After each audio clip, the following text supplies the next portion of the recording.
Okay, so just a little bit of a warning here, and I'm trying to remind myself and remember that most of my viewers probably don't have an MBA or get to spend all day thinking and researching marketing stuff like I had the privilege to do. And this topic, the content in this video is going to go kind of deep. The topics I'm hoping to cover are going to be a little bit more technical and complicated than what I normally do. So if you're not really in the mood for a psychological breakdown of the Elden Ring player avatar, this might be a little boring. But I'm totally obsessed with this game and what it's doing with the gamer community, and I need to get this stuff out of my head. So I'd like to take a few minutes to explain what I think makes this game such a unique experience. And again, I gotta go a little technical with this because I don't really want to dumb down what it is that I'm trying to say, if that makes sense. So if you're gonna stick around, just leave me like a comment with a timestamp or something, just letting me know where you fell asleep. But that being said, there are two main concepts at play here that I'd like to discuss. The first is Maslow's hierarchy of needs. I've got a video on that if you want to check it out, and how they use that to create their player avatars. I have a video on that too, actually. And we're primarily going to be talking about the hierarchy of needs, and so if you're not familiar with that, definitely go and watch that other video first. But here we go. I would argue that the vast majority of games focus on the three lowest levels of the hierarchy of needs, and I would classify those in a gaming sense as escapism, entertainment, and community. And by that I mean most games are just made to be fun. Right, you have a gameplay loop that produces the right amount of dopamine in order to keep the player going. That's not a bad thing. Like, people need those things in order to be happy, and there's a large market available for, when those games do those things right. But what I think makes Elden Ring unique is that instead it focuses on the top two levels of the hierarchy. And I'd assume that the other Souls-like games do this too, but I'm just not as familiar with them.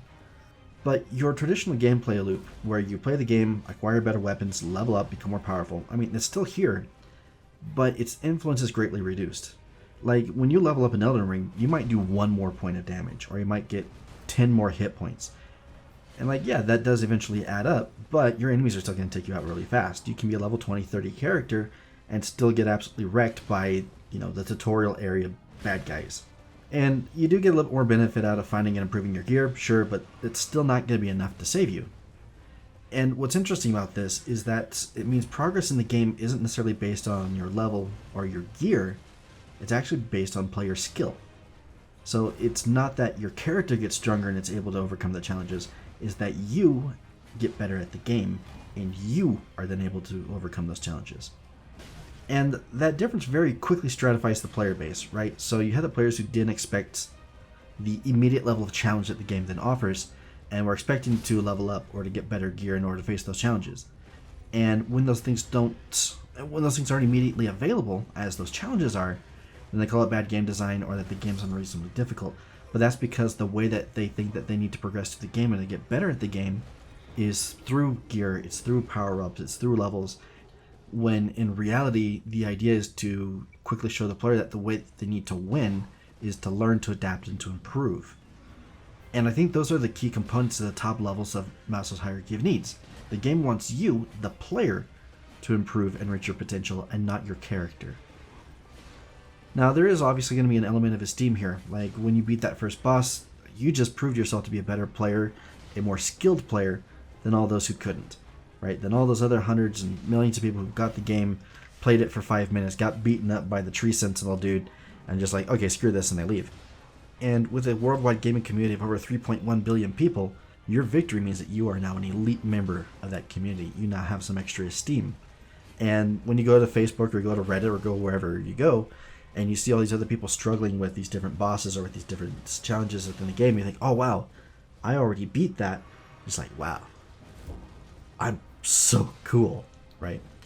And then if you're able to support that community member, right, be like, hey, look, this is what I did, this is how I overcame that challenge.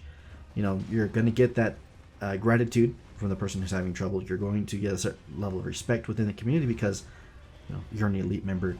You already showed that you were able to level yourself up and you were able to improve your own skill sets in order to beat this game, or to at least beat that section. And I think two things are going to happen at this point. First, you're going to have your massive dopamine rush, right?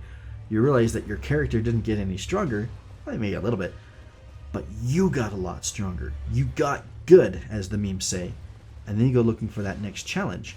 You find the joy of overcoming hardships. And I think that's a massive contrast when we compare that to other games. And after all, You didn't beat the boss because you found a better gun. You beat the boss because you learned, you grew, and you improved. And just a little side note here, could you imagine what our world would be like if more people were taught, or at least encouraged, to seek out these kinds of challenges and to enjoy that kind of growth? I think that'd be really cool. But I think FromSoftware did all this on purpose. First, they have decades of experience creating these kinds of games, and Elden Ring is simply the newest iteration on that format. And they also have a very clear idea of who their avatar is and what they want. And one of the other things I think is really interesting about this is just how well they're able to balance the existing hardcore player base with new players, right?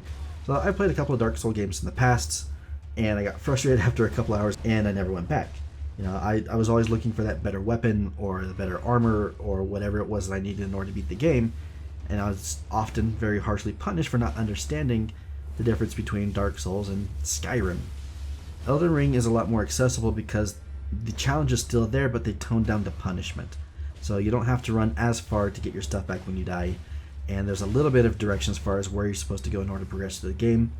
And I think those changes actually made the game a lot easier to get into, right? Like, I know where it is I'm supposed to go, but I can also see the big mean dude standing over there in the forest, or there's a dragon over there in that cave, or I was sneaking around past some guards and I found a dungeon.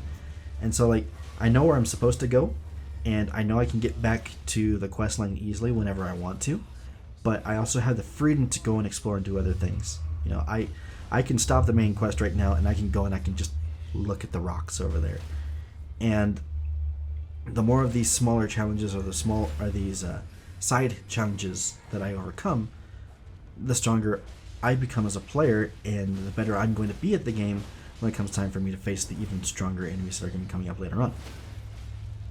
And interesting enough, I haven't actually come across any veteran players complaining about these new features. I'm sure somebody has. This is the internet after all, but I just haven't come across them yet. So what you get when you bring all these things together is a game that pushes you to improve your skills as a player, to gain more confidence in your abilities, and that encourages you with both freedom and challenges. And honestly, that's not a level of the hierarchy many games ever even bother with. And I think that's one of the things that makes this game so unique. Now, I'm only about 16 hours into the game so far, but this has been, by far, the most rewarding gaming experience I've had in years, and I totally understand why so many gamers have fallen in love with Elden Ring.